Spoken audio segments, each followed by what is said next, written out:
నమస్తే. సామాన్యుడి చేతిలో సామాజిక అస్త్రం నెంబర్ 1 న్యూస్కి స్వాగతం. నేను రవీంద్ర. ఆంధ్రప్రదేశ్ రాజకీయాల్లో ఇటీవల జరుగుతున్నటువంటి మార్పులు చేర్పులు చోటు చేసుకుంటున్నటువంటి పరిణామాలు చాలా ఆసక్తికరంగా మారాయి. ముఖ్యంగా వైఎస్ఆర్సీపీలో ఏ రకమైనటువంటి అనిశ్చితి ఉంది అనేది మనకు బాగా అర్థమవుతుంది. ఇటువంటి క్రమంలో వైఎస్ఆర్సీపీలో మరొక ముఖ్యమైనటువంటి పరిణామం, ఆ పార్టీలో ఉన్నటువంటి సీనియర్ నేతలు అనేక రకాల వివాదాల్లో చిక్కుకుంటున్నారు.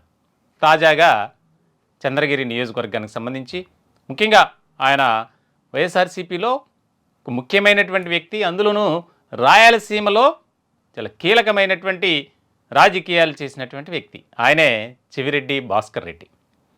ఇప్పుడు ఆయన ఒక కీలకమైనటువంటి వ్యవహారంలో ఇరుక్కున్నారు. ఆయనపై ఫోక్సో చట్టం, ఎస్సీ ఎస్టీ అట్రాసిటీ చట్టం కింద కేసులు నమోదయ్యాయి ఎర్రవారిపాలెం పోలీస్ స్టేషన్లో. ఇప్పుడు ఆయన అరెస్టు కాబోతున్నారు అనే ప్రచారం అయితే రాష్ట్ర వ్యాప్తంగా జోరుగా సాగుతుంది.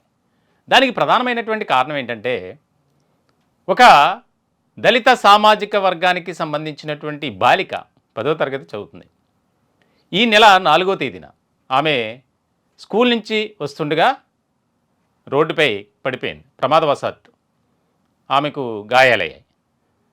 ఆ అంశాన్ని వైఎస్ఆర్సీపీ వారికి అనుకూలంగా మలుచుకొని దళిత బాలికపై అత్యాచార యత్నం జరిగింది, ఈ కూటమి ప్రభుత్వం ఏం చేస్తుంది అని ఆ అంశంతో ఒక నానా హైరానా చేశారు.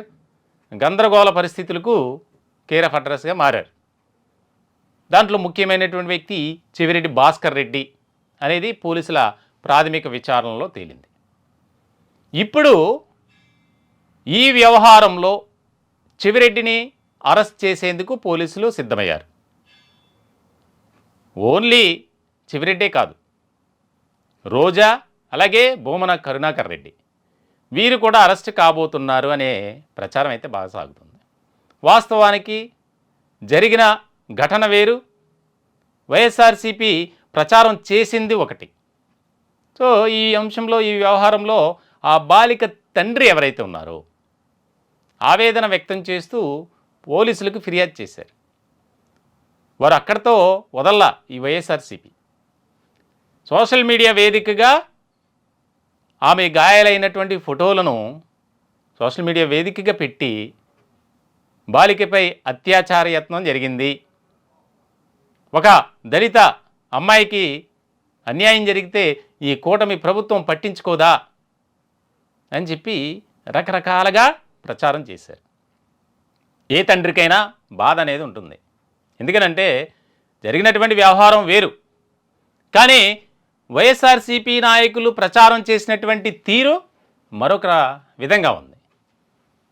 సో ఆ తండ్రి ఆవేదనను అర్థం చేసుకున్నటువంటి పోలీసులు కేసు నమోదు చేశారు.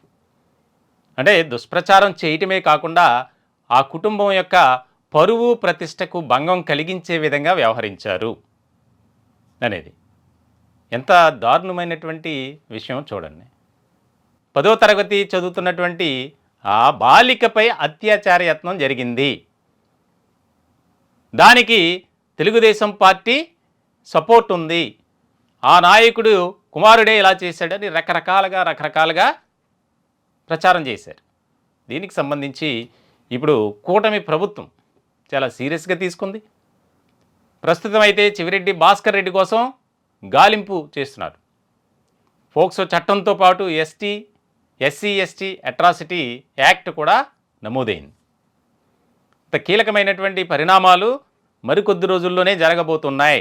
చెవిరెడ్డి భాస్కర్ రెడ్డిని అయితే ఖచ్చితంగా అరెస్ట్ చేస్తారు అనే ఎక్కువగా ఊహాగానాలు అయితే ఉన్నాయి. మరి చూడాలి. ఎందుకంటే జరిగినటువంటి ఈ యొక్క ఘటన వెనుక కారణాలు చూస్తే జరిగింది ఒకటి, కానీ వారు చిత్రీకరించినటువంటి విధానం ఏదైతే ఉందో అది బాధ కలిగించేటువంటి అంశమే. ఎందుకంటే ఒక ఆడకూతురికి ఇలా జరిగింది అని జరగని విషయాన్ని జరిగినట్లు చూపిస్తూ ప్రచారం చేస్తూ ఆ కుటుంబం యొక్క పరువుని తీసే విధంగా ఉంది. వారి మనోభావాలను దెబ్బతీసే విధంగా వ్యవహరించినటువంటి వైఎస్ఆర్సీపీ నేతలపై కఠిన చర్యలు తీసుకోవాలనే డిమాండ్ కూడా ఎక్కువ అవుతుంది. దీనికి సంబంధించి ఇప్పటికే అక్కడ స్థానికంగా మహిళా సంఘాలు, దళిత సంఘాలు, విద్యార్థి సంఘాలు కూడా ఉవ్వెత్తున ఈ వైఎస్ఆర్సీపీ నాయకులు చేసినటువంటి ఏదైతే ఈ దుష్ప్రచారం ఉందో దానిని ఖండిస్తూ ఒక ఉద్యమాన్ని, నిరసన కార్యక్రమాన్ని కూడా చేస్తున్నారు. మరి ప్రభుత్వం ఏ విధంగా స్పందిస్తుంది? ఇప్పటికే కేసులు అయితే నమోదైనవి, అరెస్టు చేయాలి, మరొక ఆడపిల్లకు ఈ విధమైనటువంటి జరగకూడదు అనే ఆలోచనతో కూటమి నేతలు చాలా సీరియస్గా పోలీసులకు కూడా ఆదేశాలు జారీ చేసినట్టు తెలుస్తుంది. మరి ఎటువంటి నిర్ణయం తీసుకుంటారు? ఇప్పటికైనా సోషల్ మీడియాను అడ్డు పెట్టుకుని వారి ప్రచారాలు కానీ, వారి ఏదైతే అసాంఘిక కార్యక్రమాలు, ఈ దుష్ప్రచారాలు సోషల్ మీడియా ద్వారా అనుచిత ప్రవర్తన, అసభ్యకరంగా చిత్రీకరిస్తూ ఫోటోలు మార్ఫింగ్ చేస్తూ వారు ఆనందాన్ని పొందుతున్నారు. ఇప్పటికే మనం చూస్తున్నాం రాష్ట్రంలో సోషల్ మీడియా సైకోల వ్యవహారం ఒక ఇంపార్టెంట్ టాపిక్గా నడుస్తుంది. అరెస్టులు కూడా జరుగుతున్నాయి. 2 తెలుగు రాష్ట్రాల్లో, ఆంధ్రప్రదేశ్లో చోటు చేసుకున్నటువంటి ఈ యొక్క పరిణామాలపై తీవ్రమైనటువంటి చర్చ జరుగుతుంది. ఇటు రాజకీయ వర్గాల్లోనూ, అలాగే ప్రతి ఒక్కరిలోనూ. మొత్తానికి చూడాలి ఈ యొక్క చెవిరెడ్డి భాస్కర్ రెడ్డి వ్యవహారానికి సంబంధించి ఎలాంటి పరిణామాలు చోటు చేసుకుంటాయని అందరూ ఎదురు చూస్తున్నారు.